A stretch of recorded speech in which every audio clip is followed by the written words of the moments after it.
evening jog, sweating.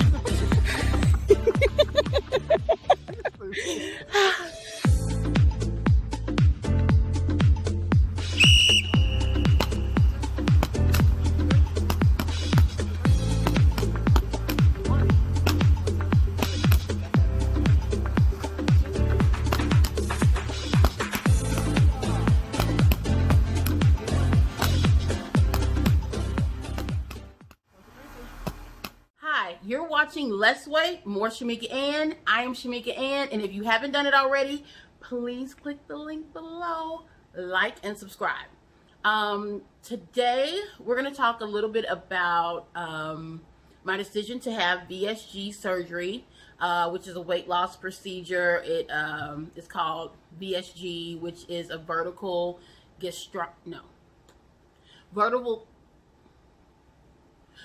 sleeve gastronomy. That's it.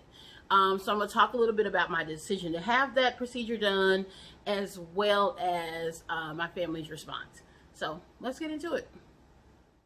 So this is the vertical sleeve. This portion of my stomach will be removed, and this portion will stay. Pretty basic. They don't remove any of the small intestine, large intestines, any of that. They keep those all there, so they're going to remove this portion of my stomach and leave this portion. They're going to staple it closed, and they're going to take that part out. That's basically what it is. It is, in my opinion, one of the least invasive procedures, which is why I chose it. Other procedures take longer for the surgery. The surgery time on that is going to be between 35 and 45 minutes. It is a laparoscopic procedure, and yes, I got laparoscopic right because I've been slaughtering words here lately. I called it, I don't even start working because I got it right this time, and that's what counts. Anywho, it's a laparoscopic procedure, which means they're going to make about 4 to 5 incisions on my stomach, and they are going to use tools to go inside. They're going to pump my stomach full of or my body full of gas so that they can see inside while they are removing the other portion of my stomach. So once they're done, my stomach should be about the size of a banana, which will drastically restrict the amount of food and liquid that I'm able to take in.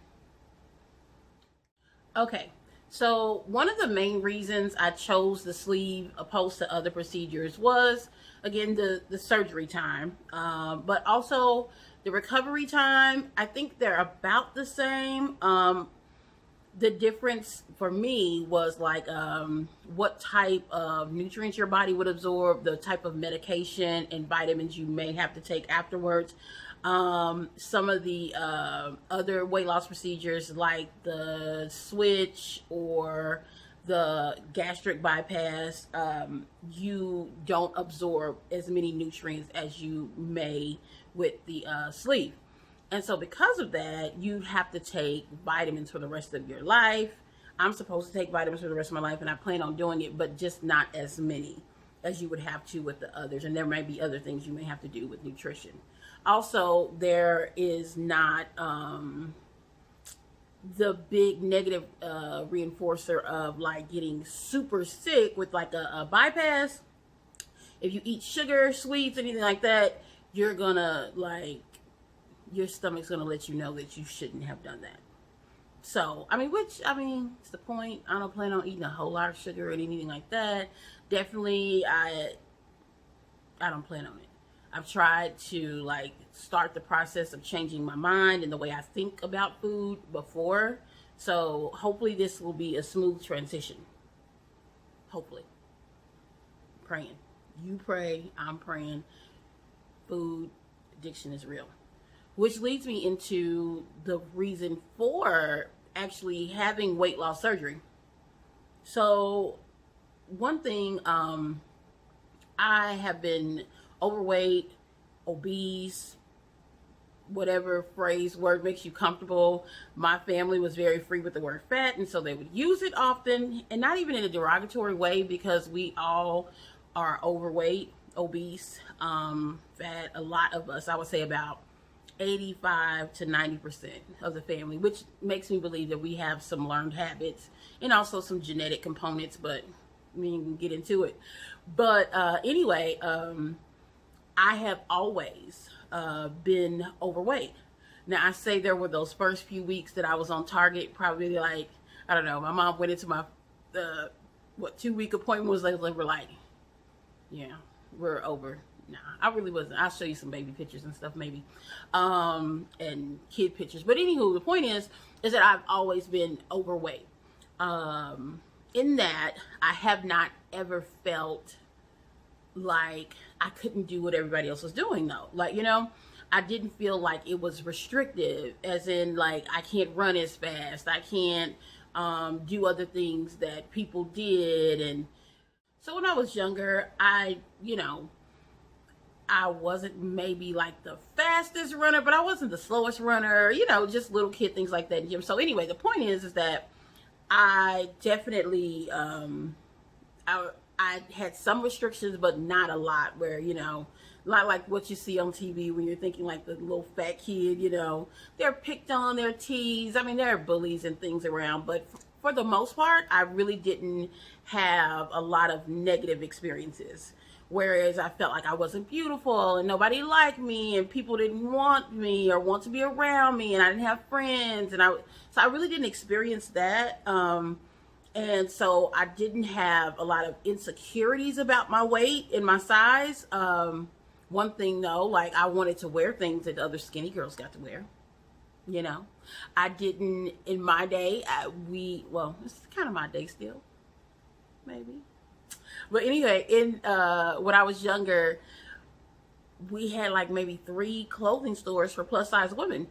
And again, like they were plus size women. So as like a 16-year-old, it's really difficult to find clothes and things that make you, you know, look like a 16-year-old. So there weren't those things. And I wanted to dress a certain way, and sometimes that wasn't available for me. But I think I really did a good job. Thank God for Lane Bryant. Shout out to Lane Bryant. And when Torrid came on the scene, listen, it was a wrap. And so you couldn't tell me anything because I thought I was cute out there in the streets. I kind of took pride in being like the jazzy plus size girl, if you will. So now you're thinking, well, why do something so extreme if, you know, you had all this confidence and you felt good about yourself and you were, you know, moving and doing other things? And the answer is some of that changed. Honestly, a lot of those things changed for me. One, my body felt different, and it could be a combination of age and weight, but my body started to feel very different with walking and moving, and, you know, my joints and bones started to hurt a little bit. And I was like, wait, is this what people mean when they say like I got to get some weight off my body? Because this truly is not, she don't want to feel like that. No. So there was that part of it, but also I hadn't had any health scares before. So I haven't had high blood pressure, diabetes, cholesterol issues, anything like that. But my doctor told me a couple of years ago that I am pre-diabetic. I don't know exactly what that means, but it was scary. It really was scary because I knew that, you know, I didn't want to put my family through, like, and myself through having to go through living with diabetes because of my choices, you know, because of my lack of self-control, my lack of discipline in some areas. And so it was like serious to me. And so I was just like, okay, that's one thing.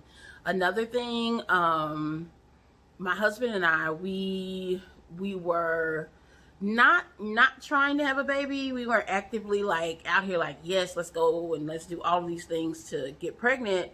But after a while, like, it just didn't happen.